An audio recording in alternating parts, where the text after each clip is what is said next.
অভিনেতা হিল্লোলের সঙ্গে ছাড়াছাড়ির পর 2014 সালের 18 ফেব্রুয়ারি আবারও বিয়ে করেন মডেল অভিনেত্রী শ্রাবস্তী দত্ত তিন্নি।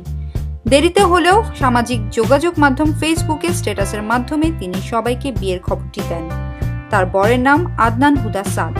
তবে এই খবরের বাইরে কেউ জানতেন না যে তিন্নি আবারও মা হয়েছেন।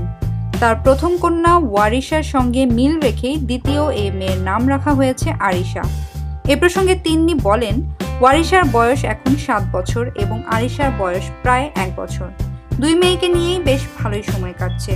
কয়েকদিন আগে একটি নাটকে অভিনয় করেছি, ভালোই লেগেছে কাজ করে। আমি সবসময়ই ভালো কাজ করতে চাই। দেবাশিস বিশ্বাস তার ডাকে আড্ডা দিতেই তিনি গিয়েছিলেন এফডিসি। উল্লেখ্য, 2004 সালে তিন্নি মিডিয়ায় আসেন মডেলিংয়ের মাধ্যমে। পরবর্তীতে তিনি টিভি নাটকে অভিনয় শুরু করলে বেশ জনপ্রিয়তা পান। এই জনপ্রিয়তা তাকে মূলধারা চলচ্চিত্রে নিয়ে আসে। প্রসঙ্গত, অভিনেতা আদনান ফারুক হিল্লোলের সঙ্গে প্রথম বিয়ে হয় তিন্নির। তখন তাদের কোল জুড়ে আসে প্রথম সন্তান ওয়ারিশা। আইনি জটিলতা পেরিয়ে ওয়ারিশা মায়ের কাছেই থাকছে। এরই মধ্যে দ্বিতীয় বিয়ের খবর সবাই জানার আগেই দ্বিতীয় সন্তান আরিশার মা হন এ সময়ের সারা জাগানো মডেল ও অভিনেত্রী তিন্নি।